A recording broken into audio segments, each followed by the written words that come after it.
It is Thursday. RawMikeRichards.com, broadcasting from the DKI studios.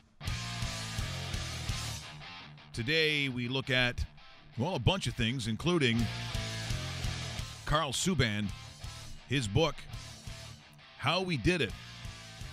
There's no question what they have done is pretty remarkable for any family. Carl has a very unique story of the Subbans, and we talked to him today. Football, Victor Newman is back with his passionate picks. We missed that last week. Did we really? Yeah, well, it all got screwed up. We had the legendary Dennis Marouk in studio. Oh, that's right. And then that's right. Yeah. And then the fancy equipment change once again. And then Russell threw water on the equipment, and we had to get new. Okay, that's right. He does stuff like that. People don't realize that. They think he looks so innocent. He does things. And, of course, as always, we'll look at Major League Baseball, the Maple Leafs, and, of course, the NHL as a whole. And because of yesterday and the announcement of the passing of Gord Downie, I mean, if you, I mean, depending on the city that you're in, and again, this probably is almost specifically to our Canadian friends, the translation anywhere else in the world is really difficult to define so people in other places around the planet understand what was lost yesterday. James Sharman had an awesome, I don't know if you saw it, Dave, an awesome tweet. So he was trying to explain to his people over in the UK what it was like for Canada. And he said, well, imagine Bowie, Freddie, and John Lennon all rolled into one and losing that person.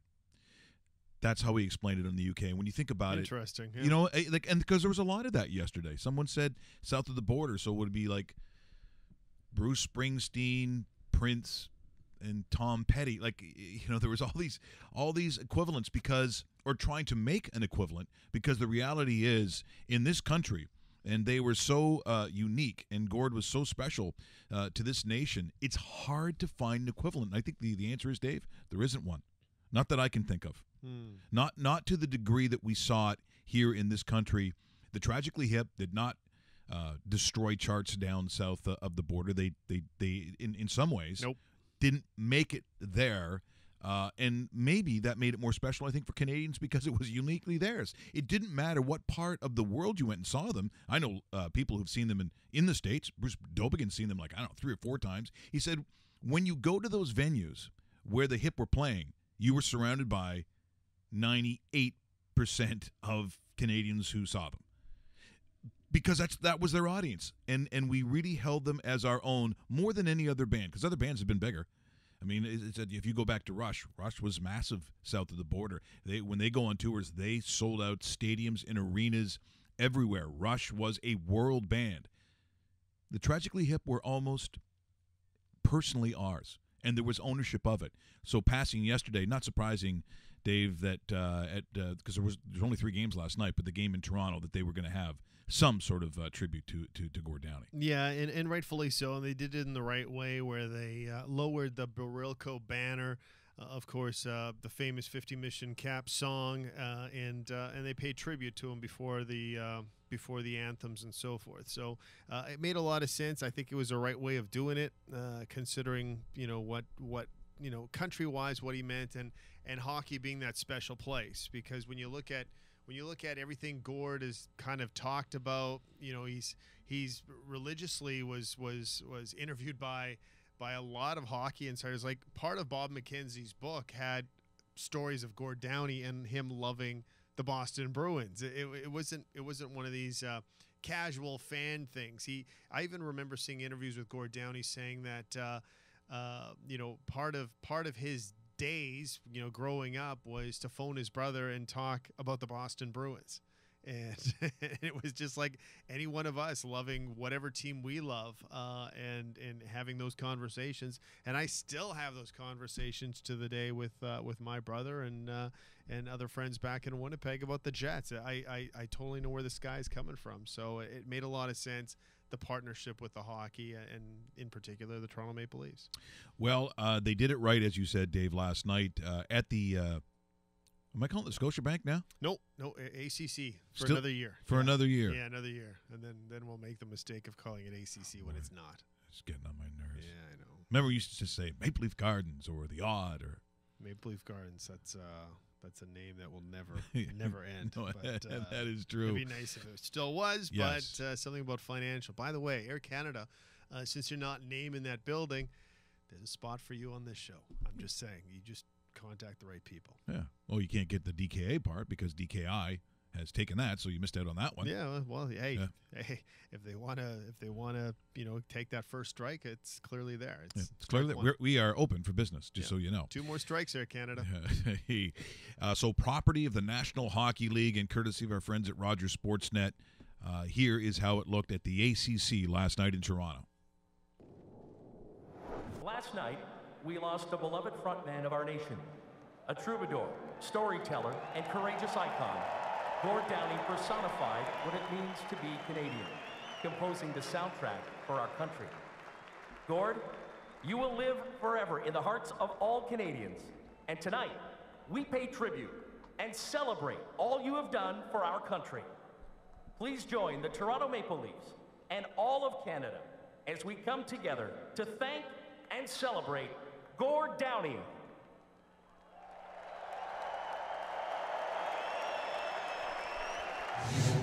And once again, that's how it started off last night. And for the Toronto Maple Leafs, you never really quite know when you have those big ceremonies before games. I would think the home team's record sometimes is probably abysmal, but it wasn't necessarily related to the team. And maybe, I don't know, maybe they're different because they jumped all over Detroit early. And for Nazem Kadri, you know what? It's of all the criticisms, and there were certainly enough of them, he has played himself, don't you think, Dave, into Mike Babcock's favor? Because there was a potential, I think, when it first came here, you really weren't sure if he was going to be one of the favored sons or not. And I think he has played himself into a role in which I think the coach really likes him. Yeah, he does. And it's almost like he's turned into a Mike Babcock type player. Yeah, 100%. Where he will play both ends of the ice. He'll produce offensively, and he'll also have the assignment of shutting down opposition top lines. And just a prime example, yesterday in the first period, he scores his 4th goal of the season. It's that's really good start for Kadri. He had a nice season last year. He's under contract long term at a pretty good price, considering where he actually gets structured. Because you have to think that if Nazem Kadri was a free agent at the end of this season, after what he's done last year, what he'll probably do this year, this guy might come in $7 or $8 million, and they almost got him for half. Yeah. So, I mean, the Maple Leafs financially have made some really nice decisions, and this was one of them where a lot of people at the time thought, man, you're locking up this guy for this amount of term. It's like money well spent in hockey terms. Well, it certainly was last night, a property of the National Hockey League and courtesy of Rogers Sportsnet. Great start for the Leafs. On their defense and not let their offense get going. Here's a long pass up. Kadri coming in. Shooting, scores! What a shot! This is a horrific change by the Detroit Red Wings. Watch. 1, 2, 3, 4. Ouch. One player stays on the ice. A lazy change. Too many at once when the puck isn't even out of the neutral zone barely. And Kadri, he recognizes, give me the puck. I'm going to be wide open. And he just rifles it on a flutter ball up over top. Well, I would say that in that first period they had a lot of that, and not particularly outstanding goaltending. But there were some odd goals in that first period, Dave. Well, to put it another way, Jimmy Howard sucks. He really does. He stinks. The Red Wings are now saddled with this fat contract on a goaltender that's not really going to give you anything. It's really weird in Detroit because they got a younger goalie in Peter Mrazek, which was supposed to take over and quite hasn't jumped to that area. And he has an aging goaltender that was supposed to take the ball from other goaltenders and ran with it temporarily, and then has just shot down to earth. I mean, they got two goaltenders that are below average in my books, and this Red Wing team kind of has overachieved at 4-3 to start the year. Expect the Red Wings to be a lottery team for my money. I just don't think they're a very good club, and some of these younger players better start stepping up because there hasn't been that transfer of power like we've seen in the past with the Red Wings. And let's just say maybe Mike Babcock left this Red Wings team at the right time. Hey, good to see you, Davey. Hey, buddy. How's it going? You sort of nailed it there. I seen a couple of years ago that we had some shit goaltenders, and they said, "What about Jimmy Howard?" And I said, "Oh shit, I'd rather have Ron Howard. You know, at least the Fonz, he'd come by every once in a while and help the group. Give a couple of A's and woes. And but basically, Cads had a great night last night. Even though I thought they were a little sloppy as a group, I thought Hainsey that he was lucky to get that assist, and he shouldn't shit his pants about how good he is because he's not. And I also think that Peter Mrazek's got some. He's also got some trouble too. Sort of like you ever watch Three's Company? Yeah, I do. Good show. Yeah. Jack sometimes would get sloppy, but he think he was good, and he wanted to take a shot at Janet, and he probably should have taken Chrissy. That's when you think about it. Yeah, that's a really good call, actually. They're not like Davey Bastel, who probably he'd probably get both. I'm okay with just Chrissy. You'd have a little threesome there with the. And then Larry might come over, and then next thing you know, there's a sword fight. But you got to take a look at these things, and it's a good record we got so far. But the cup's a while away, and we got some good players, and we're gonna play some teams. They got good players too. So, One final question there, Babs. Any concerns considering that it's off to a great start, 6-1 on the year, first place? A lot of people in Vegas are starting to alter the odds, saying that your Toronto Maple Leafs team is the team to beat. Well, first of all, you don't put too much on what people in Vegas say, and they're smoking dope and taking crack and getting Hummers from prostitutes. So I'm just concerned about her goaltending. I mean, I don't like Freddie. You don't, no, I think he's shitting. So I'm gonna announce this on the show. I'm trading for Jimmy Howard. Thanks, Davey. Good job. Good job. Mike Babcock seen regularly on Raw Mike Richards, and you never know when he's going to show up. So stick around. We might have somebody else coming up a little bit later on in the show, but Mike Babcock obviously doesn't pay attention to Vegas. I bet you he pays attention to sportsinteraction.com. Sports Interaction, you have to, and that's why Victor Newman's going to come in. He's got some good picks today. There's that game tonight, NFL game tonight. I wonder if he's going to touch that one. It's a strange one because if you're just looking at the NFL on paper, which is what we all did last weekend, and got torn to shreds. So you take a look at him going, oh, there you go. It should be easy. Kansas City, they're probably embarrassed by their performance, maybe against a Pittsburgh team that owned them. There you have an Oakland team that has played like garbage, even the expectations of Derek Carr. But I don't know, David. But all of a sudden you're thinking, but at some point with all that talent, don't they have to show up? I mean, it is really difficult. It's funny talking to our buddy Luch. Looked like $1 million yesterday. He did, I know. Saying that, Boyle, like betting on anything, I know it doesn't matter what league you're betting on. This has not been an easy last couple of weeks. Last week was brutal. Now we've got the golden picks of or sexy picks of Gold Sex and the Bastel foreplay coming up tomorrow. Yep. Tomorrow. Yep. And old Stephen Rapp. Yeah, good old Stephen Rapp. Yeah, he'll put down those George Burns radio shows and give us a call. That's Do great. I have to use the phone? Yeah. Yeah. By the way, one thing, and we'll talk about this a little bit later on in the show, one thing to look at for this game tonight is the Kansas City defense, as far as the pass defense, ranked near the bottom of the NFL. The Oakland Raiders, known for throwing the ball quite a lot, haven't had the same sort of success. Could this be a breakout game for them against a very good Kansas City team? I'm not saying they're better than Kansas City, but their strength is parallel to the Chiefs' weakness. And sometimes when you have that, maybe Amari Cooper wakes up. Maybe we see more from Michael Crabtree. Maybe Derek Carr puts up one of his 400-yard games that he's more than capable of doing. No, I don't know if that's foreshadowing, Dave. We don't use big literary terms very often. No. I don't know if that's foreshadowing. I don't even know. Because I know you don't know. Neither do I. I'm just throwing it out there. But it sort of alludes to there could be some people on that home dog. Yeah. That would not surprise me. So we'll find out from Victor Newman.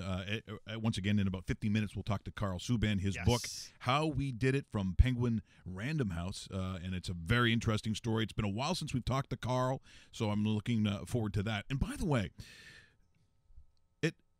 we're what, 5 to 6 games in, depending on who you're looking at. So we're literally the first week and a half, or whatever you want to call it. And it's tough to say, wow, there's got to be panic in some cities. Because it's really hard, when you've played a fraction of the games, to say that a team can't come back. But the Montreal Canadiens, Dave. Oh, boy. Okay, before the season started, and here's what I'm saying. There's panic if you thought your season was going to be up here, and then you go down here. So if you're the Green Bay Packers, right? So I'm going to put that in that category because of injury. You are so dependent on Aaron Rodgers, and you see your season here, and now it's a crapshoot. Like, you really don't know how this thing's going to end up. For the Montreal Canadiens going into the season, who was scoring your goals? And maybe even more importantly, from the defensive side of things, from the back end. Yeah. Who's that puck-moving defenseman that is actually who's making that transition game happen? And then the other response is, well, they have Carey Price. Well, good luck with all that, because the NHL is way too hard to win that way, Dave. And I just think that even after 5 or 6 games, I'm looking at the Canadiens and going, I think something's got to give. Something's got to happen, because they can't go through a season like this. This team right now is kind of showing what a lot of people thought they may have had. They have a goaltender that hasn't been able to bail them out because, quite frankly, they haven't been able to score. So if you're already down 2 or 3 goals, how are you going to get those? How are you going to get those goals? I don't see that happening. I even in the tight games, Carey Price has been average at best, and it's not saying I'm jumping on Carey Price or anything like that, but I mean, man, they've done nothing to help him out, and good luck to him. Sign that long-term contract, not really doing much there because they don't have anybody else to offer, so to speak. So, but I think the Canadiens are where we thought they were going to be. They are asking him to be perfect. You can't play perfect. Nobody plays perfect. You can have a couple of ridiculous games. He can go on a ridiculous streak. But at some point, overwhelmingly, in those 82 games, you're not winning. And it will be, like, from a personnel standpoint, that's a really hard thing to do 1 week into the season. Like, it's not the old NHL. It's not, you're not driving to, Brandon, because someone saw some kid out in the pond. And what's your name, kid? It's Bobby Hull. Oh. How would you like to play for the Toronto Maple Leafs? How would you like to play for the Montreal? Like, it's not that. It's not 1940 anymore. To make this thing work, Dave, you might be looking at a team already that might have to take a knee. Because I don't know how you come out of this season. Because the best you could do is, are you finding free agents somewhere? Are you it's almost impossible to do. And if you have some sort of turnaround season, at best you'd be a bubble team. So, So I don't see them as a team that even would be challenging for even a wild card. And if that's the case, you come in the middle in professional sport now with a salary capped league. Welcome to no man's land, and your season afterwards still. So the next season is also a bust unless you start moving people out. I was going to say maybe there's even a scenario where, they may not even be good enough to get to no man's land. Like, could you be sitting there, trying to figure something out with the Canadiens going, are they a bottom 5 team? Then get find where Andre Rasico is, and you get him on that team, and you start watching that red light just burst into flames. Because honestly, what happens when Carey Price starts playing out of this universe? Are you going to get enough points to finish 12th, 10th? That's the problem. So, welcome to death. And getting some reports on Twitter right now. Are our mics high enough right now? Is everything okay? Because apparently we're coming in a little bit quieter. So okay. Well, we're trying to adjust. Yeah, exactly. The main mix. Okay, we'll do that. Okay, I just thought I'd let you know. So. That's good. But no, nonetheless, it's one of those scenarios where it's like it's weird because the Toronto Maple Leafs and the Montreal Canadiens, rivals for 100 years, are polar opposites right now, and that must be pissing the hell out of Canadian fans because because of what you're seeing exactly. That's a shame. Happening. That's a shame. And that's what I say to most of those people that are out there, and Rusty's in the corner, kind of smiling, giggling, and laughing. So. Sure he is. Yeah. And again, that's how it is for fans, and then the most annoying fans will be the ones who are feeling good about themselves.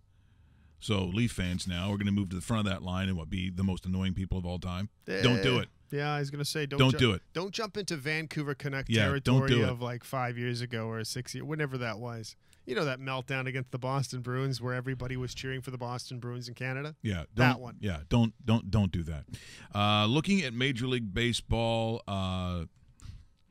well, for the anti-Joe Girardi crowd, this is probably an absolute nightmare because they love playing for the manager, and they are showing it. And last night, so Tanaka, it was Tanaka and Dallas Keuchel. Yes. So if you're Houston, you're going, okay, well, thank God, at least we have Keuchel. Well, Tanaka, not so fast, Kowalski. He was fantastic last night.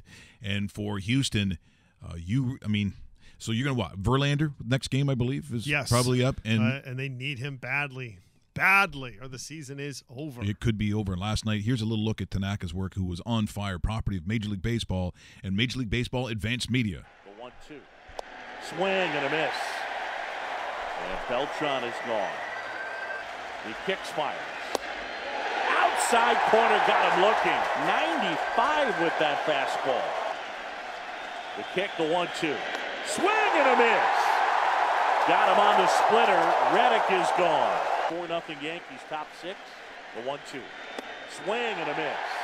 And Correa is gone. That's a half dozen strikeouts for Tanaka. How about that? And I think he goes on to get 8 strikeouts, Dave, on the night, but it was a 5-Cobb win.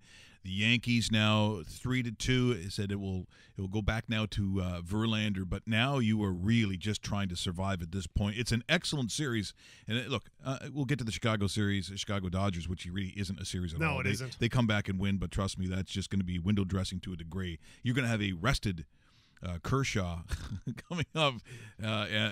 It's this series probably is over. But looking at the Yankees, Dave, are you telling me that we could have a Yankees-Dodgers World Series? The traditionalist in me with Major League Baseball wants to see that badly. Now, the other side of me kind of wants to see the Astros just because they're a young, upcoming team. I think they're a more exciting team to watch than almost any other team out there right now. But man, Major League Baseball, in those offices, if you put, bugs on the wall, are praying for Dodgers Yankees because there'd be so much history documented of past Dodger Yankee series, even going back to when the Dodgers were in Brooklyn. I've only seen one Dodger Yankee series. I think it was in the early 80s, where I still remember vividly as a kid watching Tommy John hit Ron Say in the head during that World Series. and man, I mean, those two jerseys themselves, those uniforms, are iconic at the world level. And maybe that's what Major League Baseball needs right now, because you look at some of the ratings of baseball as a whole. No, I haven't seen them. Are they bad?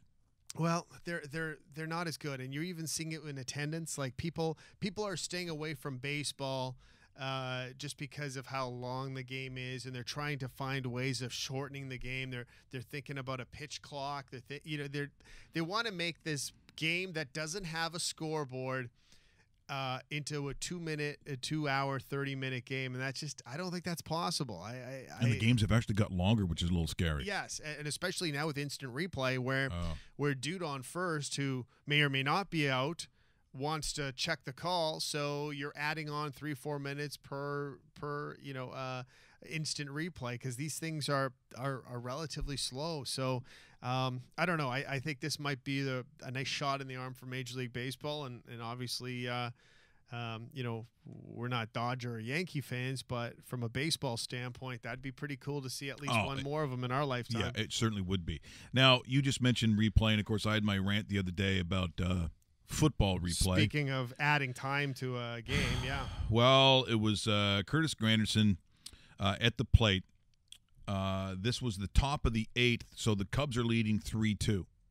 And at this point,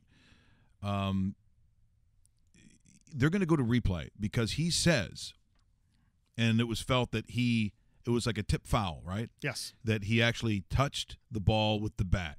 Now, we're going to see that play. Madden comes out and goes, "What are you guys crazy?" and gets chucked. But the embarrassing thing, I think, in this day and age, because of the cameras, the 20,000 cameras and the views and so on, it's going on the scoreboard. So you can see it on the scoreboard. And so at that point, it is so clear that he does not come close to hitting that ball. Yeah. That now, do we not have that ready? Was that not sent? I didn't send that? Okay, well, that's on me then, because I thought for sure that I put that in. Because it was just so odd, Dave, that everyone's watching the scoreboard, and he is like several inches away from that ball. Mm-hmm. Now, Madden goes, if he had hit a home run, if he'd stayed up, he would have run on the field with his with only his jockstrap, he said. And I thought that was interesting because the last time I think I saw a jockstrap is about 30 years ago. And especially if you're not playing, no, I find it particularly weird that you'd be wearing a jockstrap. We're kind of getting into the inner fetish of Joe Madden there. It's like I'll run out with my garter and stockings. Joe, don't say that, please. It is again. Did you find that one? Do we not have it ready? That's okay. I had it this morning and obviously didn't put it on there. But that's another instance of again, baseball, just like technology, completely killing the game. But you know what? In some ways, Dave, doesn't really matter. As I said, Kershaw's got the rest. He's coming in there, and unless the curse of his postseason somehow comes back, this series is over, and it hasn't really been an interesting one. It's been one-sided. No, it's been really one-sided, and you look at it where the Dodgers, probably wrap it up in the 5th game. They'll sit there and wait, and they'll probably be even more rested because I have a feeling this Yankee-Astro series is going to go to a 7th game. So that's even more time added on to it. So should be interesting. At least we have one really nice blockbuster series. The other one, not so much. But if it is, Dodgers versus Astros, Dodgers versus Yankees, which obviously it seems to be lining up that way. That looks like it's going to be a really good World Series and one that's going to last a lot longer than 4 or 5 games. Yeah, and again, if it is the New York LA series, I think we'll all be better for it. You're watching RawMikeRichards.com, either on the dedicated YouTube channel or on our website. Thanks for subscribing, as I see you're subscribing to both. Yesterday, a lot of comments about the nature of our show with Gord Downey, and I thought the people that, quite frankly, Dave went out and found on a very, very, very short notice, including Johnny Gallant, had probably the most natural and honest reaction of really probably what reflected how Canada felt. And he did get a little choked up. He told some great stories of Gord, especially the one with the leaf bag. Yeah, the leaf bag. It's funny, but because I had to do leaves yesterday, and you know what? in honor of Gord, I folded the bag at the top over, and I never do that, but I did yesterday because of that story. Had to do it. Oh, that's very good. No, it was funny, yeah, because it's very Canadian, and then you kind of in times like that, you kind of reflect back and you go, man, I remember this, and unfortunately that will never happen again, just because of what has happened in the last day.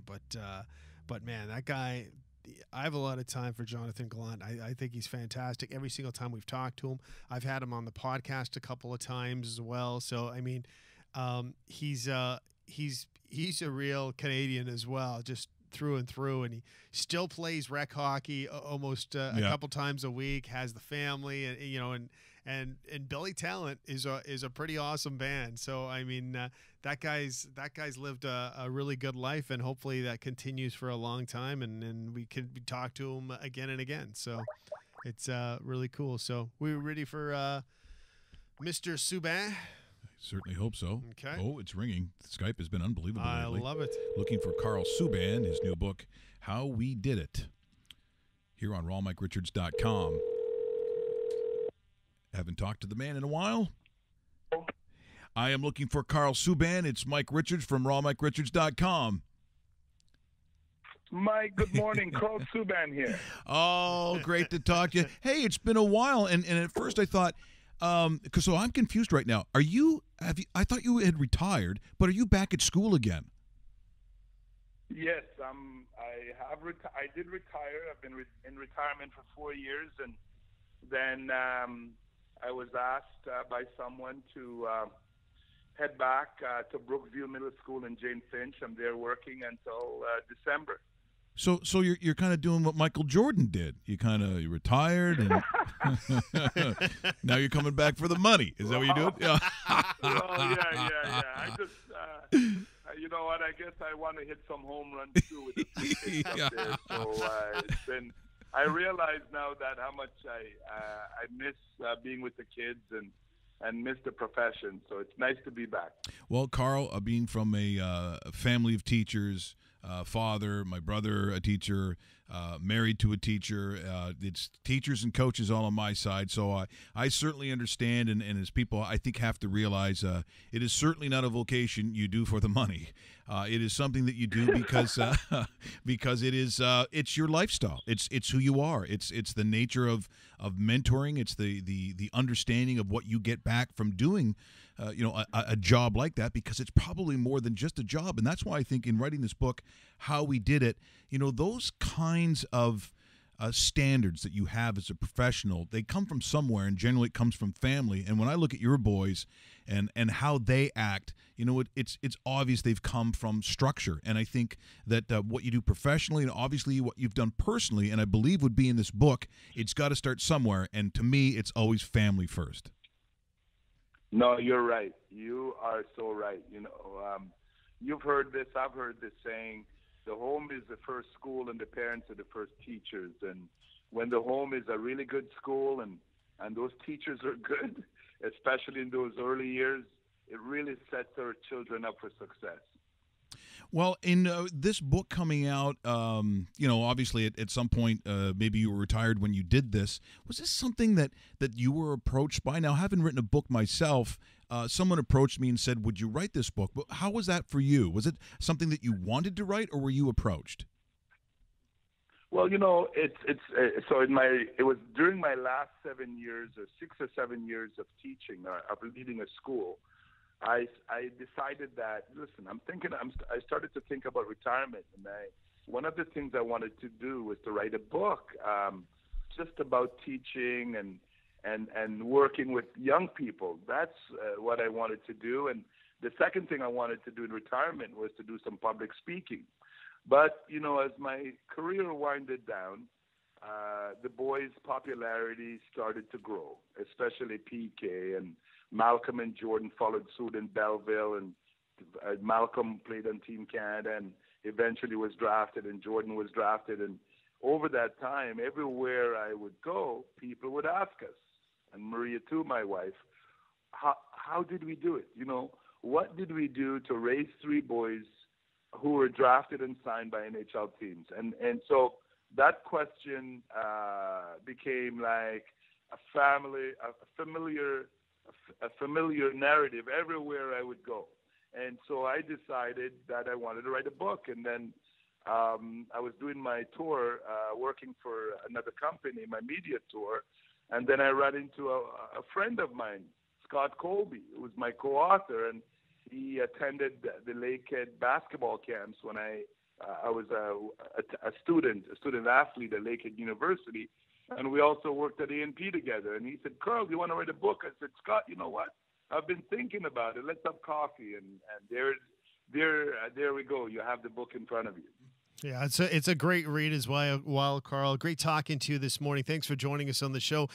Listen, so when you're putting together thoughts of a book, and I'm holding it up right now for everybody watching on camera. When you're putting down thoughts and thinking about what I want to portray in this book, what's the timelines for you? How long did you actually put into this, considering that, you're talking about raising 3 boys, 2 daughters, you and your wife, that's a handful. I have 2 girls myself, and I sometimes lose my head. You have 5, Carl.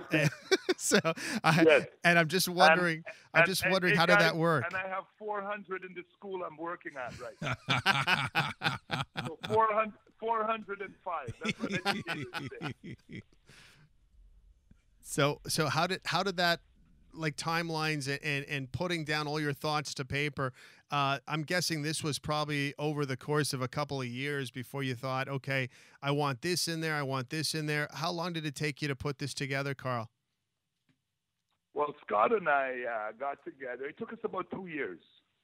In terms of writing the book, it took a year and then another year to do all the drafts and to make it into what you see today. But it took about 2 years. But the stories about my life in Jamaica, my life in Sudbury, my life together with my wife, and then we had the children, my years in education, and obviously the hockey years play a big part. So it's like I lived that book. So it wasn't difficult to come up with the stories and the beliefs and the values that guided us. But you know what? I got better as a writer as time went on, and I had my little island in the kitchen. I would sit there, and after a while, it was easy to write 5,000 words. You know what I mean? And then I wanted the readers to be inspired. I wanted them to feel something, and I wanted them to think about something, and most importantly, I wanted them to do something. And hopefully the book will be able to do all those things. We're in conversation with Carl Subban here on rawmikerichards.com. I'm just curious, Carl, did you ever get a phone call from PK and him saying, what you put in that book? What are you writing down there? Well, you know what? Their voices, all my 5 children were interviewed by Scott Colby. He taped them, and because there's some questions around parenting, and the children had their voices are in the book. But you know what? A lot of the stuff they heard, a lot of the sayings, a lot of the stories. Like there's a story that that I have given the boys and all my children and the girls too, about not trusting people. That you can trust them, but you know that people are capable of doing things that we don't like. And it's a story that I experienced, and it's in the book. So PK already knows that story, and they know so many parts of the book. My wife's voice is also in the book. So even though Carl Subban is one of the authors for the book with Scott Colby, my children are part of the storytelling. I didn't realize, Carl, you were such a Ken Dryden fan. How did you get to be a big fan of arguably one of the greatest Canadian goaltenders of all time? Wow, yeah, it's such a big part of my life and helped to shape my life more than he might know. But we came to Sudbury as 12 years old when we went to Sudbury, and I grew up in a street called Peter Street. It's now Mountain Street in Sudbury, Ontario, and all the kids were francophones. And hockey was, and I'm speaking my Jamaican patois, they're speaking French, but the one language we understood was hockey. And the one position I knew was goalie, because back in Jamaica when I played soccer, and also in Sudbury and Thunder Bay where I went to school, I was a goalie. That was the position I identified with. And because I saw the Montreal Canadiens almost every night on TV in those days, we only had 2 stations, French and English.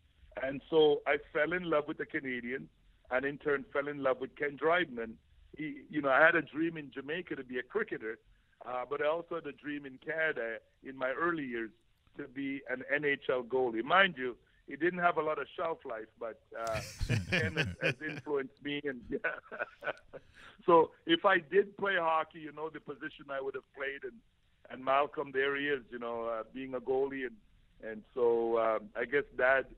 They say we're not supposed to live our dreams through our kids, but you know what? I'm going to live mine through Malcolm. Well, Carl, I'm thinking if I'm living in Jamaica and someone says, I've got a choice of two places you can go to. You can go to Sudbury or Thunder Bay. My answer is neither. Yeah, you can't be further away from what you lived into going to those two places, Carl. And that's why my life has been so interesting. And the book is so interesting because there's a whole chapter in Sudbury. And there's a one chapter there in Thunder Bay, my experiences there. And just a friendship. And like in Sudbury, I was introduced to hockey. And hockey gave me friends. It gave me so much. It gave me something to, it gave me a dream. It gave me something to do. It gave me something to love. And you know what? It gave me something to like about my new country, as you can imagine, the culture shock. And Thunder Bay, that's where Terry Fox ended his cross-Canada journey. And Terry and I were born in the same year, and he's influenced me so much. And that's why there's the title in the Thunder Bay chapter, The Sleeping Giant. And you know what's there in Thunder Bay, The Sleeping Giant. But, it's so far removed from Jamaica, both places, but they played a huge role in Carl Subban as a person.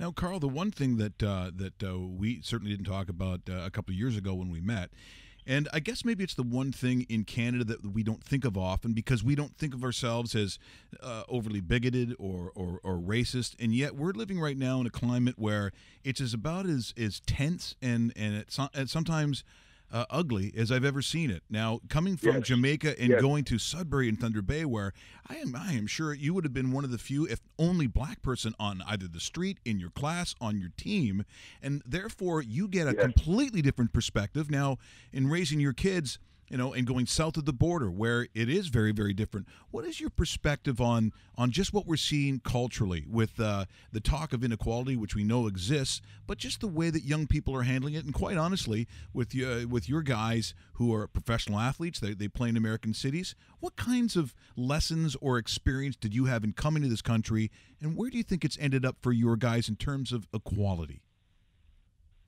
A very good question. Well, when PK started out, we were probably the only black.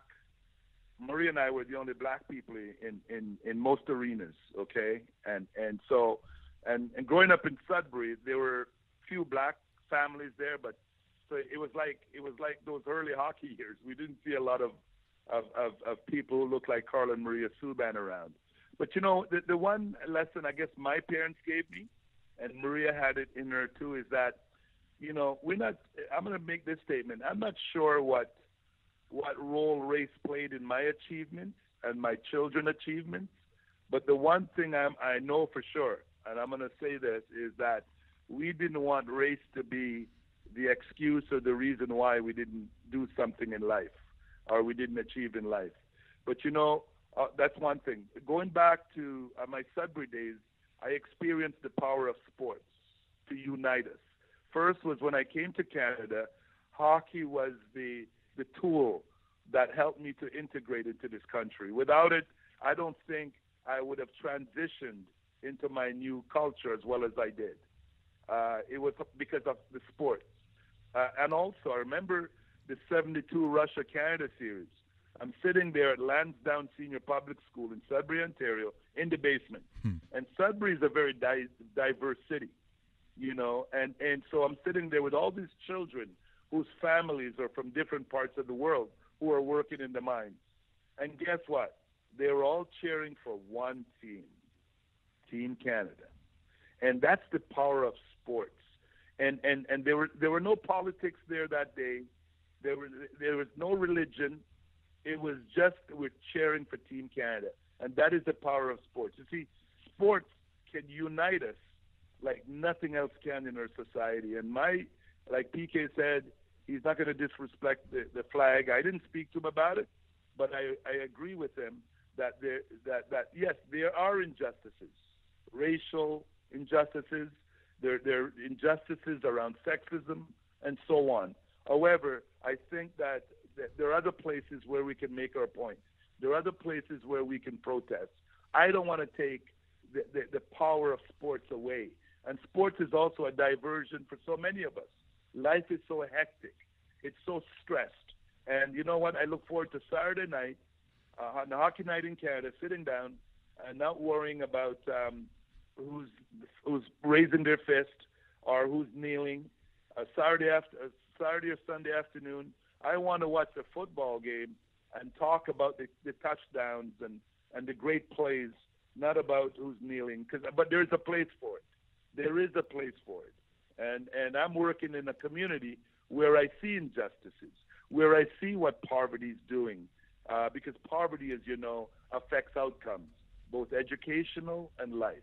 So, but there are places where we can stand up and protest and let others hear us. But I don't want to see it on the basketball court or on the soccer field or in the hockey arena. That's just my opinion. Carl, thank you so much for joining us here today. And I realize you couldn't have skipped school because you can't give yourself a tardy slip or you give yourself a detention. But you know what? I love just talking with you, and I know the book is going to be wildly successful because it's great lessons, I think, for everybody. As you said, it is not race related; it is human related, and it's your experience as not only a father, a husband, someone who's come from another country, but also as a professional, and one that, of course, I greatly respect. So I wish you all the luck in the world, and at some point when you're able to escape the school, maybe you can come down here and sit with us, because I'd like that too. Yes, I definitely want to do that. I definitely would love to. You guys have invited me, and I'm going to make some time. Let's keep in touch. That would be a great idea. Thanks so much, Carl. Thank you so much, Carl. Thank you guys for having me. I appreciate it. That is Carl Subban talking about his brand new book, and it is entitled "How We Did It." And it is. The one thing that sometimes we forget is that instead of just seeing things literally as black and white, amongst the community and amongst even the black community, people have different opinions on what they think is the right thing to do. You just heard from Carl. He doesn't believe that kind of protest belongs in that sport for him personally. And again, it varies. It varies. Will Strickland would probably have a very different opinion of what that is.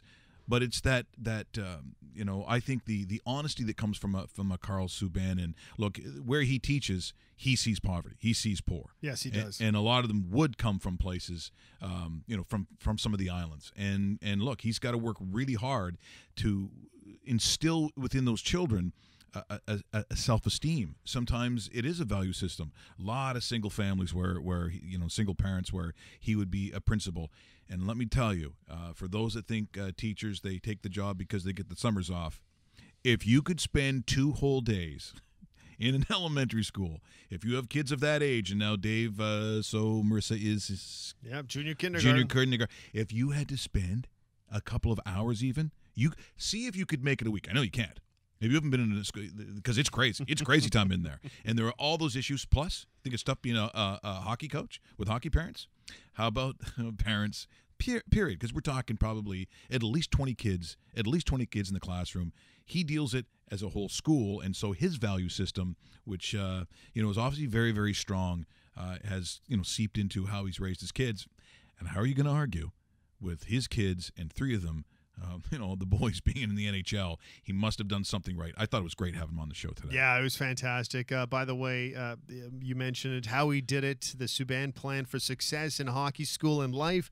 It's with Penguin Random House, also in good bookstores. Not the bad bookstores, good bookstores all around the GTA and, of course, throughout North America. So do check it out. Looks like a really good read.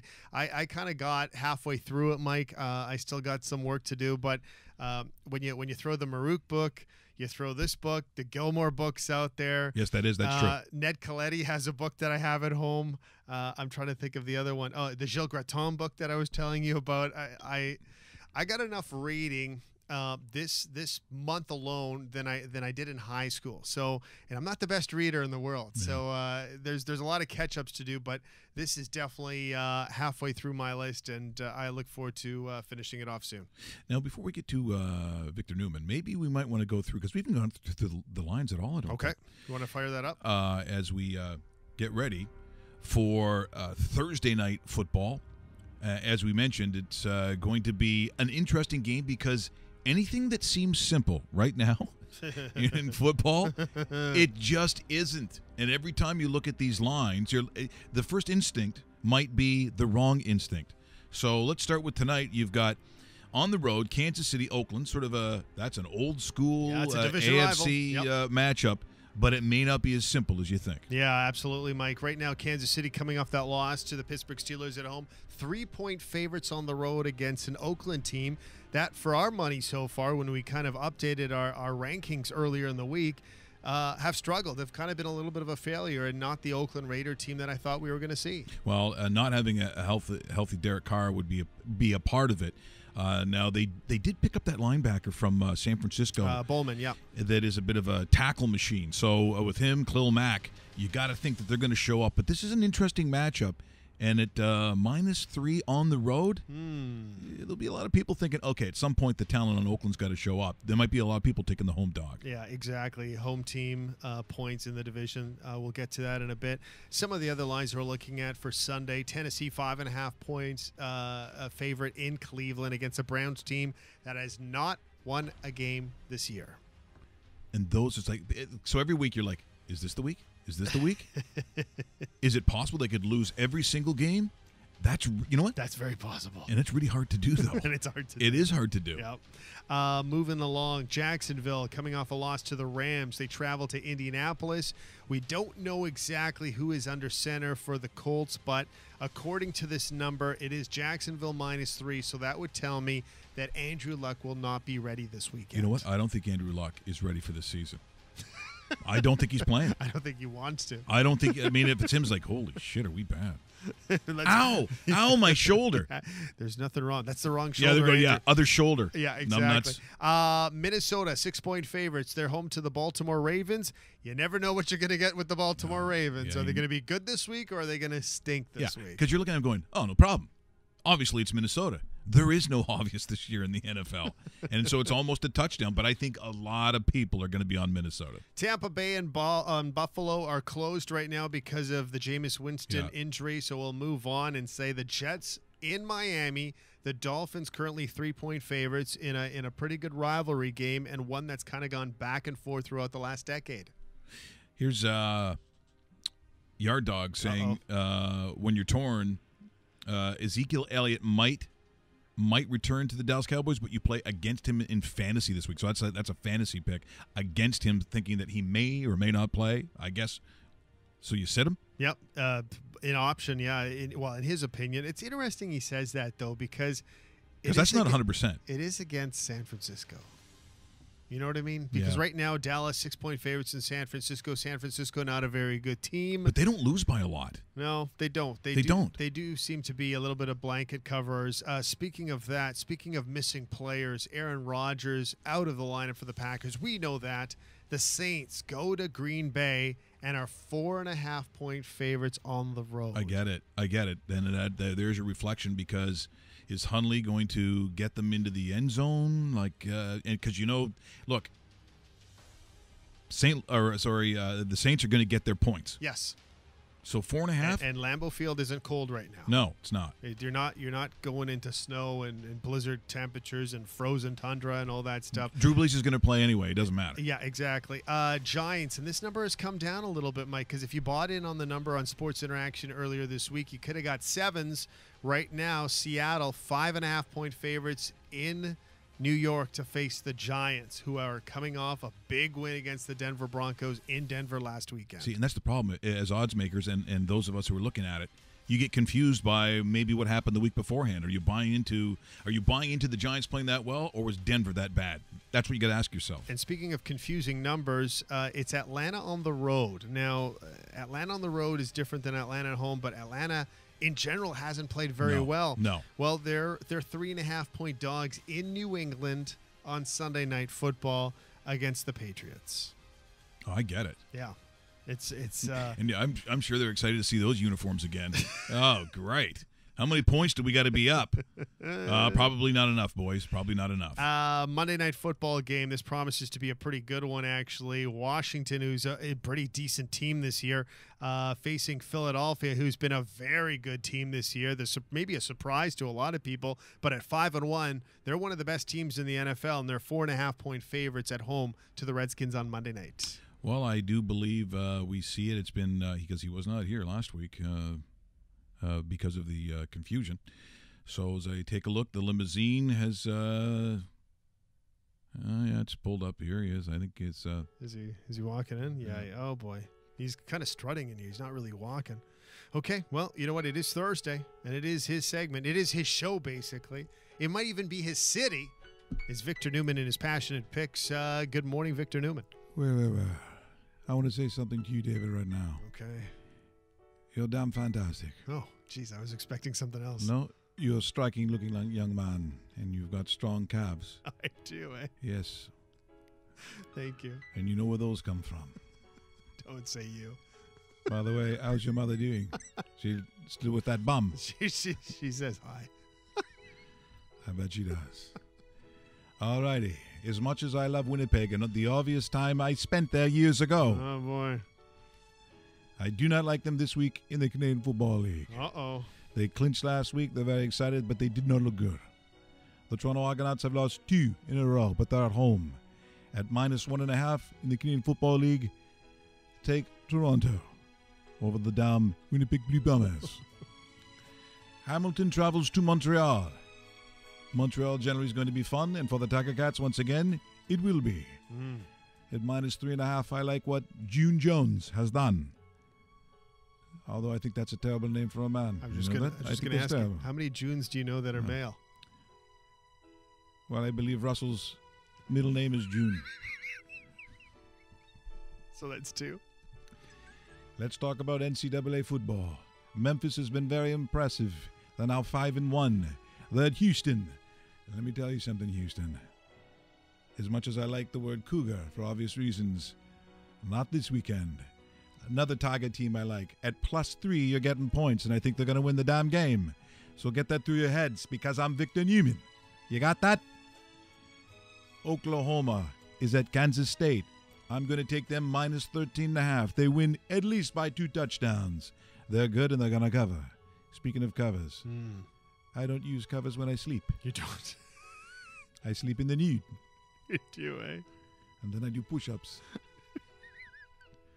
Virginia Tech is at home to North Carolina, who are damn terrible. 2 teams going in the opposite direction. Take -20.5. Virginia Tech. It's a beautiful pick. And also today, if you want to play Europa in football, that's soccer, right? Yeah, soccer. It is Lugano and Victoria Pilsen. Pilsen is a beer. Do you know how many beers I can drink in the morning? I'm going to say 12. 17. 17, okay. Take Pilsen at a 182. It's a damn good number. And I'll tell you something. As much as I like Switzerland, because, of course, Victoria went to school there years ago. That's right. Did your sister-in-law, Victoria, did she go to school? No, she didn't go to school in Switzerland. Did she wear a kilt? She may have, actually. Ah, that's interesting. Yes. I have one word for that. Boing. And there are your picks. 41 times your money. Do it. You know why? Because I'm Victor Newman. You got that? Victor Newman joins us each and every single Thursday here on Raw Mike Richards. Interesting that he didn't even talk about the Thursday night game. I thought he was going to get he stayed away from that. Yeah, I was going to say. Yeah. Because I'm not staying away from it. I'm going Oakland and the points. Oh, you are? You're being that brave. You're just, it's not even time for your foreplay. No, this is I was going to say extra foreplay, but not really. This is just my bet of the night. Maybe Irene's going, what, foreplay on a Thursday? Oh, must be Christmas. It must be. Now, look, because times are tough and the show is getting so popular, as you can tell. Okay. I got to think about security. I have to think about security, Dave. So you're hiring somebody to help out Russell June Graham? Russell June Graham. Well, I'm going to show you some young Irish kids Yes. who, if I need some muscle, it's definitely got to be. I need more than one, and so I've decided to go with these two. I saw a demo tape of Security, sent all the way from Ireland, and so if you need to know, and you're going to mess with me, if you mess with me, you're going to mess with these two. Gary Donnelly, do you know you're a dirty shite. Last week you got stuck up on one of those trees, and I had to help you down. Help you down, I did. And you went behind our backs. You threw a snail at my house. I put you to wheelie bin and I fucked you down the road. You wanker, yeah. Fucked you down the road. Then, after that, my boy here every moment will flog you up and down the place. I'm out here in the cold. Just to show you I'm not a bitch. Just to show I'm you in a tank top. In a tank Yeah, top. bastard. And I swear, Hey. I swear, you'll be shining into a bucket for 2 weeks after I'm done with you. You dirty shining bucket. You pyramid bastard. Your breakfast, lunch and dinner out through a fucking tube, I tell you, you innocent I bastard. swear, you want to come into tower, you think you're the king of tower. You're the king of dog shite. That's what you're the king of. With these muscles, I'll box you. You dopey. You're a rat-piling bastard, yeah. Rat-piling bastard. You said you come down. You're only a bagel, a French bagel. You think you're mad, don't you? You think you're mad. Come down. You were stuck up a roof one day, and I didn't help you down, because you're a waster. A fucking waster. Okay, that's who you're gonna have to deal with, Dave. If you mess with me, Oh boy. you'll have to, as the younger one said, take a dump in a bucket for for 2 weeks, you bastard. It looks like they're kind of filming that themselves, right? They didn't have mom or dad holding the camera there or the iPhone, right? No, but you know what I also thought? If that's not a tag team wrestling duo of the future. That's a very good tag team. They got the talk. Maybe hit the gym. Yeah, maybe a little bit bigger, boys. I'd like to thank Carl Subban, who joined us here this morning. It was great catching up with Carl. His book is called How We Did It. It is published by Penguin Random House, who are literally the world's biggest now. So it was great having him on the show. We appreciate it. Go out and get that book. Tomorrow, it's all about the numbers. It is Sexy Pics of Gold Sex and Dave Bastel's Foreplay. Remember to subscribe on our YouTube channel. For myself, David Bastel, and Russell June Graham, have yourself a great day.